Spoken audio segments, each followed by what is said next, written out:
Hey everyone, welcome back. This is the start of episode 2 where we're going to cover the primer and the base coat yellow. You have not missed anything. You're just kind of looking into the future here. We're going to get into all the steps that got me to this point with some B-roll footage and some other step-by-step footage here coming up in just a minute. But I just wanted to introduce the materials that you're going to need for this next step. But before we go on, I just want to say thanks for everybody's patience. I've had a couple of comments over the last several months asking about, hey, when's episode 2 going to come out? And I promise you, I've been waiting patiently for many things to cooperate, not only my schedule, just having a lot of family events between the first episode and now, but also just the weather. The weather has just been completely unpredictable here in the Midwest. Back in March, April, May, you get to the weekend where you think you might have some time, and all of a sudden it would rain for 2 days. And then you get into the work week, and of course by the time you get home, you don't feel like getting into any of this stuff. So I was really waiting on the weather to cooperate and just to have enough time, in between my busy schedule here. I only do this as a hobby, so I'm sure all of you can kind of appreciate that. But anyway, we're here. I won't prolong it. Let's start in with the materials. So in the first episode, we covered very extensively the steps needed to seal the body, seal that wood grain. And then now we're going to talk about primer. What I typically do is stick with the same manufacturer primer of the paint that I'm going to be using.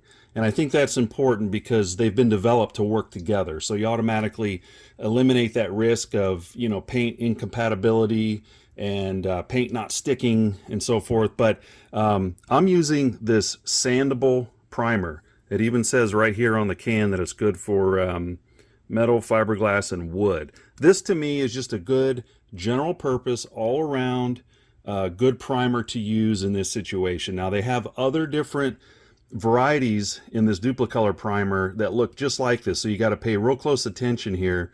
I think there was a filler primer, and there might have been a self-etching primer.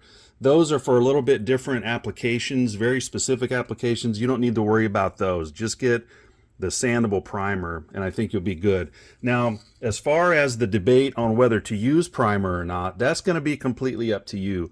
I prefer to use it because it gives me that kind of that extra layer of insurance that my base coat is going to stick well. It's going to chemically bond to this primer surface really well.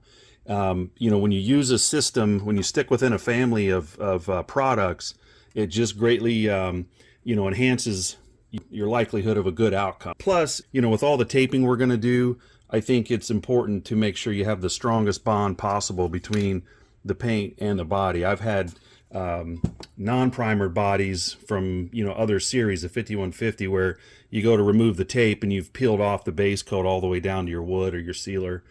But if you are doing a relic, that's completely up to you. Normally, I would say in that situation, probably not doing a primer because you're going to be scraping through it all anyway. So just remove that layer. That's completely up to you. Do your own research. But first and foremost, before committing, always, and I've talked about these before, always shoot a sample board of the products you plan to use. Do this ahead of time. Make sure you understand how it works, how the paint flashes over, what the the reapplication time is between coats, that type of thing. Make sure you like how the tape is going to behave. Now, I'm showing you these now, but we're going to do a little bit more in-depth look at them later because I actually tried out 2 different types of tape and I got a different result. But again, do yourself a huge favor ahead of time before you get into this. Do yourself a sample board with all the products that you plan on using so that you can kind of work out the kinks ahead of time. That's going to be very important. So for the primer stage on this body, I actually filmed it, and I'm going to have to look at the footage again. I tried to kind of level up the quality of the videos. I purchased a GoPro, and I'm not real experienced with any of that type of filming and equipment, so I was experimenting with different things: shutter speed, exposure time, frame rates, yada yada. And what I looked at so far, it's not the greatest, but the main point when spraying primer is to begin with a nice mist coat, just build up slowly. So give you a nice mist coat at first. Don't do a complete, coverage on the first coat. Let that mist coat dry for 10-15 minutes, and then start hitting it with slightly heavier coats. So you want to build up probably about 3 or 4 coats in total, just enough to give you some good filling properties, enough where you can sand it back and prep it for the color coat. But that's the main point of the primer. I'm going to probably show some of that footage maybe in like a B-roll capacity. I'm going to have to look at it again and see if there's anything really worth the value there to show. But let's talk about some equipment here before we get too much further, and some things you're going to want to get a hold of. Now, this is a just a digital thermometer that actually shows the relative humidity. Now, this is very important, especially in the summer, to keep an eye on. So I'm down here in the basement where I don't do any spraying. We're at 69 degrees and 53% relative humidity, which isn't too bad. The humidity has definitely ramped up here over the last couple of weeks. So when you start getting into 60% on up, that's definitely a no-go zone. You're gonna have all kinds of issues with lacquer, getting this blushing going on. It's just not good. So you definitely want to invest in just a little $10-15 gauge here. You can buy these pretty much at any box store, order one on Amazon. Keep this where you're going to work. Now I'll move this out to the spray table later, but just wanted to show you this is a very important piece to have, so you can keep an eye on the weather conditions before you commit to spraying. Secondly, you're going to need some type of a sanding block. I've had this one around for years, just an old rubber sanding block here. If you don't have one of those, you can kind of substitute it. Sometimes I like these. This is just a chunk of foam I cut, like a shipping foam. You can put, use it as a backing, on your sandpaper. Have a nice, firm, even application of, when you're sanding. Obviously, some type of PPE, whether it's just a regular, paint mask, cheaper one than this, or get you something that's got these cartridges on the side. You'll definitely want something like that.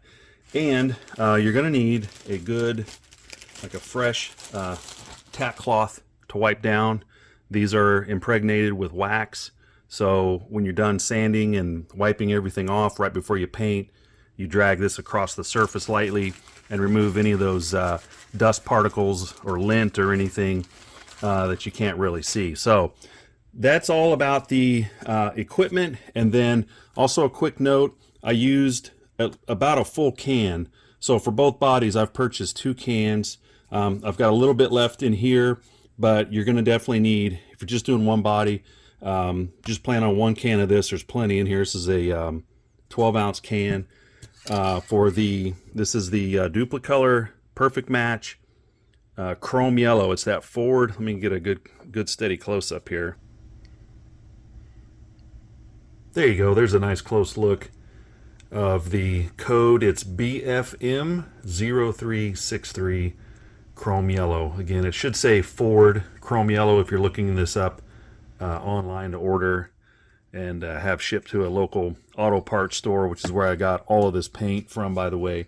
Yeah, this stuff is not really carried in hardware stores. You need to go find, your local auto parts, O'Reilly, Advance, AutoZone, stores like that. And while we're talking about the paints here, the Duplicolor Perfect Match is now running about $18 a can, which is $5 or $6 more than it was just a few years ago. So you're going to need 2 cans for 1 body, so you're at about $40 there with tax. And then for this 1 can of primer that you need for a body, you're about $12. So you're talking about roughly $50, $55 here just for the primer and the 2 cans of the base coat yellow. That is all for the discussion on the paint. Again, don't forget, do yourself a huge favor and complete a spray board sample or 2. Understand how the paint works before you get into this. We talked about the equipment. Get you a good sanding block for a couple of these steps, or a nice rigid piece of foam. Get you one of those Bondo tack cloths, which you can also find next to the Duplicolor brand products at the auto parts store. Get you some PPE, make sure you're not breathing in any nasty paint fumes wherever you're going to paint. And also very important to get the one of these relative humidity digital thermostats here. So that's enough for this. Let's go ahead and take a look at some primer footage and base coat footage. So you saw in the previous clip of the light mist coat being applied. So this is technically coat number 2 at this stage, and this is the first real heavy coat, starting to go on with a little bit heavier pass and a little bit wider overlap for some even coverage. And getting inside the horns is always a little bit tricky here until I recently built this little paint jig out of just some random hardware parts. I'll go over that contraption in a future clip here, just to kind of show you if you're interested in building your own. I do get asked questions about that from time to time, and it's just a nice, simple, effective way to spray and rotate the body without hanging it vertically, which I really don't like to do. I'm going to leave this clip playing out in full time rather than doing a time lapse. That way you can get a better gauge for the pace in which I'm working here. I've edited out a few small sections of the footage where not much action is really happening, but just wanted you to understand the pace in which I'm applying the paint here.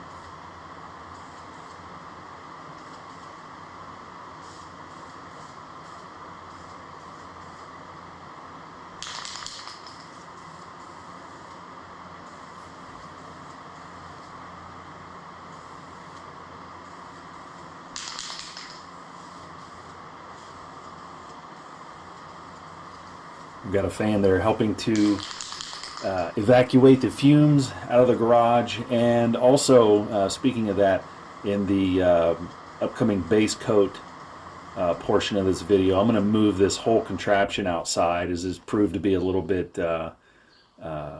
difficult to film in this lighting. So you can see I pointed there to what ended up becoming like a rough patch, kind of a rough texture in the primer. And what I attribute that to was just a little bit of technique where either I sprayed too quickly and or where it was too far back to where the paint actually dried before making contact. So just sort of had this this rough texture that I did not want to continue on with a further coat until leveling that out. So I went ahead and took 400 grit sandpaper on that rubber block we were discussing earlier, and just kind of knocking down any texture that was on the surface just on the front and back here. Again, this is not really super critical, but just wanted to make the front and back equally as smooth before moving on here to coat number 3. So I'm just taking a dry, one of those paper shop towel rags, and then there is the tack cloth just to get up any loose debris, because you don't want to leave any debris before you spray, otherwise it'll just get trapped in the next layer. So just a quick wipe down there and resume spray painting again. So this is full coat number 3 after that quick sanding. And again, that sanding was not may not be necessary for you. I just wanted to smooth out a little rough patch that had developed there by the back, the neck block joint area.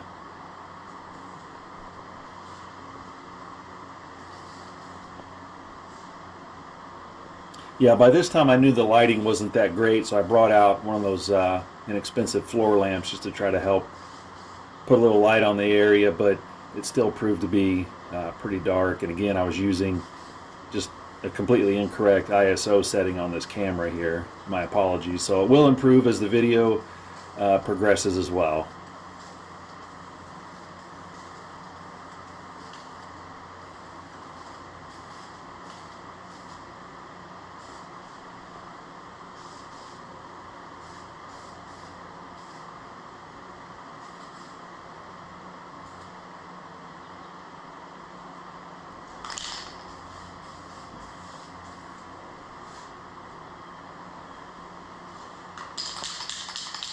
And you kind of notice that the can is starting to empty out here. So if you feel that you're starting to run low, you know, it's best to either go get a new can or stop there. Normally when spray cans get towards the bottom, they have a tendency to spit, so just be aware of that. But all good there, coverage is good, and going to move on now. Alright, so now that we're done with the primer stage, we're going to simply knock back the rough texture here using just some 400 grit. We're going to leave it dry. There's no sense in doing any kind of wet sand, and this is just going to be a real quick sanding of the surface here just to knock down any texture. And what that'll do is help our base coat lay down quite a bit smoother, which is important because when we go to stripe the guitar, the tape will lay down more evenly across the surface, and you won't get quite as much paint bleeding under when you spray the black. So I'm just, again, using just a chunk of foam here. It's kind of a rigid foam, and we're just going to wrap some paper here and then just knock it back real quick.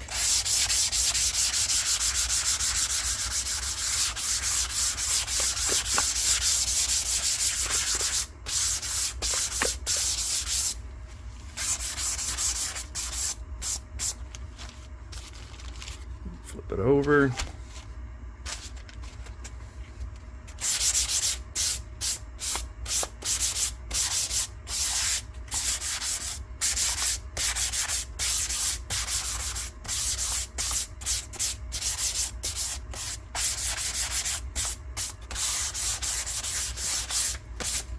Just like that. You're not trying to remove, you know, aggressively remove large amounts of paint or anything. You're just trying to make that surface just quite a bit more smooth. Now, by doing the 400 grit and stopping there, what you're doing is you're still allowing enough bite for the base coat. You need to have that good mechanical bond to the primer as well. So you don't want to take it on up. You know, don't think that adding, you know, another layer of 600 and going to 800 is going to make this turn out any better. It's really not. You're kind of doing yourself a disservice because you really need that mechanical bond to occur between that base coat and this primer, and the best way to do that is just stopping at 400. So again, we're just trying to smooth out any rough texture that occurred. I'm going to go ahead and go around the sides and in the horns there, and then we're going to go ahead and hook this up to the paint rig outside and start spraying the base coat. Alright, finally made it outside, getting ready to paint, but before we do that I thought I'd give you a quick peek here at what this little painting jig consists of. It's basically all just 1-inch threaded metal pipe. Got the T up here, 1x18 into the 1-inch flange. All of this just screws in till it's tight. This one I just screw on until it's tight all the way and then back it off because it has about 4 or 5 revolutions around this way to go before it'll actually hit the bottom of the thread. So then I just back it off one turn. That gives me enough room to move it like this and get into the horns there. Simply got that clamped to this project board and on a set of cheap sawhorses. That's pretty much it. All of the materials were about $30, $35 or so. So it's a real inexpensive way to build you a nice little paint jig there. All right, so one other note here, I mentioned the importance of the humidity and the temperature.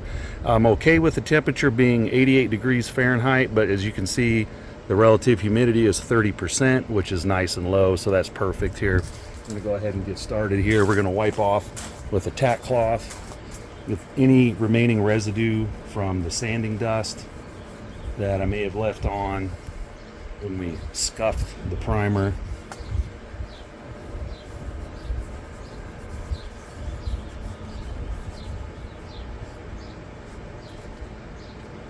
Again, you're just gliding this across, not really pressing down, just looking to pick up. You can see a little bit of gray in there from the primer. That was just sanding dust. Duplicolor chrome yellow. Give that a nice mix. All right, we're gonna give this a shot. The wind is a little gusty through here. We're gonna just try to get a little bit on.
All right, that's enough for our first mist coat. We're going to let that dry for several minutes, come back and hit it again. All right, so I've let about 15 minutes go by, and again, just rechecking the thermostat or the thermometer. You can see the temperature is actually gone down quite a bit now that I've had it over here in the shade. So 86 is definitely a good temperature to be spraying. Earlier I had moved it up out of the sun, so it took it a few minutes to catch up. So now we can get a little heavier on this second coat.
Okay, I'm going to go ahead and call it quits there. Probably go ahead and let this dry a little longer since the coat was heavier. If not, wait another night now, so that way this can kind of vent off and dry and harden for the next coat. So that's coat number 2 done. All right, so I let this dry overnight and had the first 2 coats yesterday, and then today we're going to go ahead and apply coats number 3 and 4. So I'm going to give this just a quick wipe down here with the tack cloth. Again, just a gentle wipe just to make sure there was no dust or debris that settled on it last night.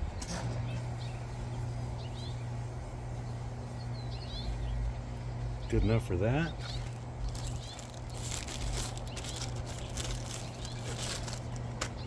And again, always keep an eye on relative humidity. Today it's 44%. Got a nice temp of 81 degrees, which is perfect for lacquer. I'm going to go ahead and switch over to can number 2. can number 1 still has some in there, but you can hear it's pretty empty, and that's about the time that these cans will start to spit a little bit. I'm at the point where I don't want to have any issues with it, so I got a full can here. So again, you're going to want to have 2 cans of this ready to go. We're going to hope that the wind cooperates.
Alrighty, we're going to go ahead and spray the 4th and final coat.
All right, done.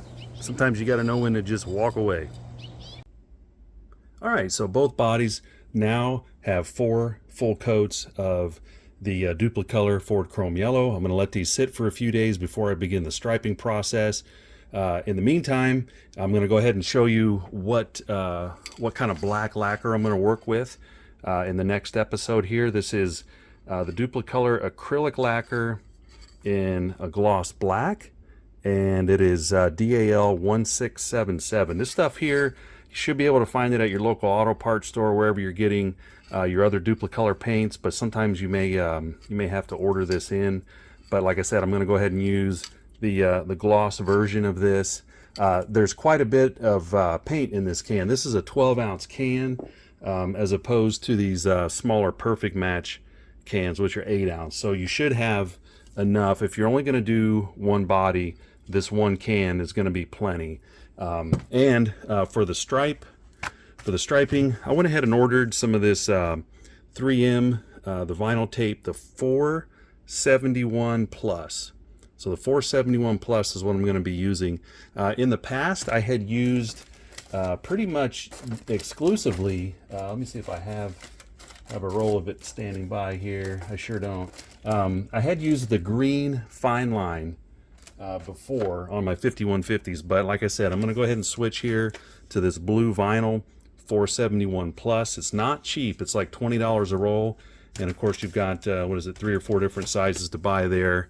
So if you're looking forward or looking ahead to the striping process, that's kind of where I'm at now. I've got the black paint, the blue vinyl tape, and we're also going to go over these sample boards here in the next episode. But like I said, I'm going to let these sit for a few days, finish off gassing and letting that lacquer harden completely. We'll get them striped and start laying on some black in the next episode. But anyway, thanks for sticking around for episode 2, and my apologies again for the delay in getting this one ready. The distance between episode 1 and 2 is too long in my opinion, but I hope to get episode 3 out much quicker than I did with 2. So anyway, thanks again for showing your support by watching. Feel free to leave a comment. If you have any questions, let me know. I always check those frequently, so I look forward to seeing you again in the next episode real soon.